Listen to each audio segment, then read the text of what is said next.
안녕하세요, 여러분. 꽃보다 취업 강원 대표입니다. 오늘은 여러분들한테 자소서 작성에서 많은 비중을 차지하고 있는 항목인 장단점, 성격의 장단점, 강약점, 활용할 수 있는 장단점에 대해서 작성 방법을 설명드리도록 하겠습니다. 제가 장담드리는 건 오늘 저한테 자소서 장단점 수업을 들으시면은 이제 여러분들이 이 항목에 대해서는 어떤 영상도 어떤 자료도 찾아보실 필요가 전혀 없으실 거예요. 여기 전부 다 있습니다. 이보다 더 좋은 팁은 하나도 없어요. 자, 그럼 시작할게요. 자소서 장단점. 이렇게 안 쓰면 큰일 나요. 어떻게 써야 될까요? 자, 일단은 장단점이라는 게 말씀드렸듯이 지원 동기나 입사 후보 다음으로 활용도가 굉장히 높아요.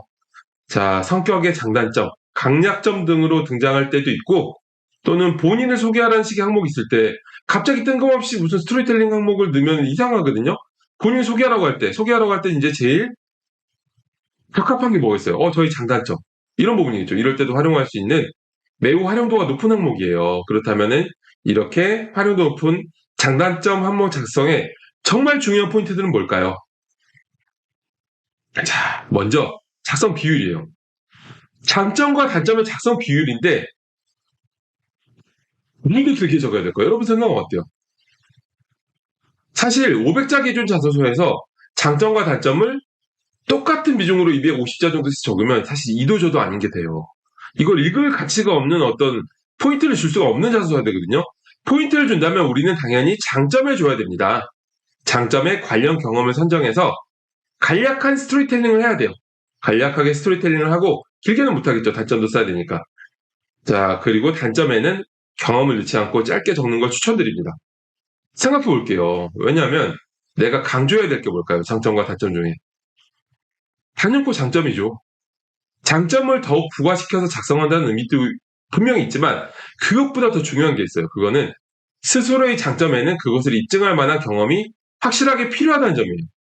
제가 예전에 어떤 모 회사 인사과장하고 얘기를 하는데 그 친구가 이제 갑자기 막 웃어. 왜 웃냐 그랬더니 애들이 자소서 쓴 게 생각나서 갑자기 너무 웃기대요. 왜 웃기냐 그랬더니 애들이 자기가 뭘 잘한다, 뭘 잘났다는 얘기를 주르륵 적는데 물어보고 싶대요. 그래서 어쩌라고? 그게 너랑 무슨 상관이냐?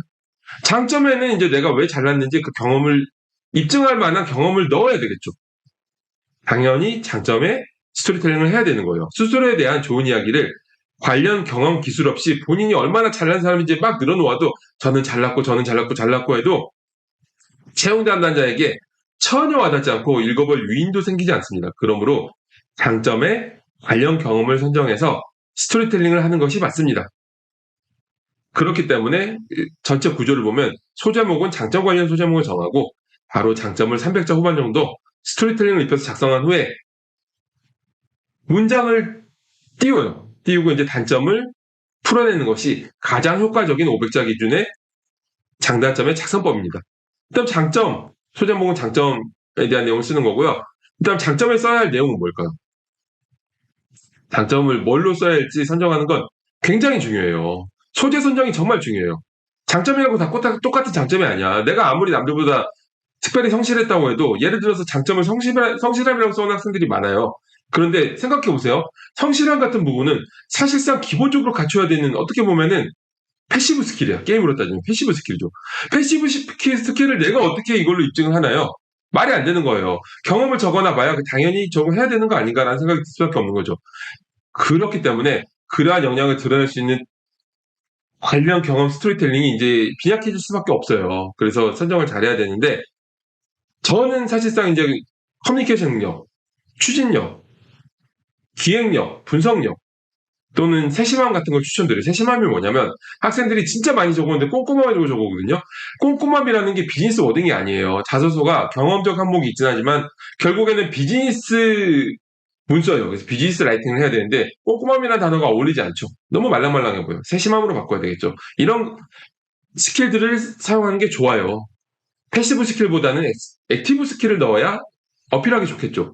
문장 작성 요령인데 문장 작성 대부분 학생들이 저의 장점은 성실함입니다. 저의 장점은 추진력입니다. 이렇게 써와요.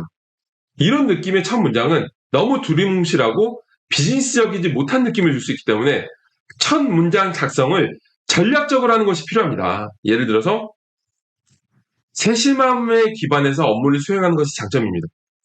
라고 하는 게 저의 장점은 세심함입니다. 라고 쓰는 것보다 훨씬 비즈니스 라이팅적으로 근사해 보일 수 있겠죠. 이렇게 워딩 하나하나를 전략적으로 사용하셔야 돼요. 자소서는 여러분들의 이미지야. 자, 정말 전략적으로 사용할 자소서가 어떤 건지 보고 싶으시면은 꽃보다 취업에 찾아오세요. 상담 때 제가 보여드릴 수 있습니다.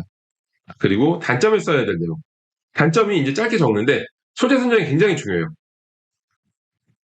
단점 같지도 않은 것을 단점이라고 작성하는 것도 완전히 잘못된 방향이지만 그렇다고 해서 너무 크리티컬한 단점을 적어도 채용 담당자가 읽을 때 하고 리스크가 발생할 수가 있어요. 예전에 어떤 학생이 잔실수가 많은 게 단점이라고 적어놨거든요. 이거 되게 힘들어요. 왜냐하면 이거를 읽다 보면은 내가 동료랑 업무할 때 동료가 잔실수가 많아서 되게 힘들었던 경험이 생각날 수도 있거든요. 너무 과한 걸 쓰면 안 되고요. 그래서 장점이 과해서 단점이 된 걸 활용하는 게 좋아요. 학생들이 제일 많이 쓰는 게 지나친 완벽주의 같은 걸 많이 쓰는데 너무 많이 쓰는 거니까 다른 것도 생각해 보는 게 좋겠죠. 그렇게 하시면 좋을 것 같고요. 오늘 이제 여러분들 장단점에 대해서 완벽하게 알아보았습니다. 이제 장단점은 다소 항목도 요즘 상당히 활용도 높은 부분이기 때문에 여러분들이 전략적으로 작성할 수 있는 요령이 필요합니다. 자, 자, 오늘 제가 말씀드린 내용은 네이버에 꽃보다 취업을 검색해 보시면 제가 블로그에 잘 작성해 놨거든요. 그러니까 그걸 보면서 이제 연습하시면 되고요. 여러분들이 이제 완벽한 퀄리티의 자소서 경력 기술을 직접 보고 싶으시면 저희 꽃보다 취업에 상담 오시면 됩니다. 블로그에 카카오 플러스 친구가 있는데 그걸 클릭하셔서 상담 시청하시면 되거든요. 저희가 적은 자소서 퀄리티를 보는 것만으로도 여러분들한테 어마어마한 자소서 쓰는데 인사이트가 생길 거고요. 그리고 상담에 오시면 여러분들의 현재 취준 상태 진단, 자소서 상태 진단, 그리고 직무 설계, 방향성 설계, 전략적인 취업 방향 설계 등등 완벽하게 해결될 수 있고 여러분들이 취업에 대해 궁금했던 점들을 100% 해결드리는 걸 제가 보장드릴게요. 자, 오늘 제 영상이 여러분들한테 많은 도움이 되었으면 좋겠고요. 오늘 저는 이걸로 안녕하겠습니다. 자, 여러분들 화이팅! 자,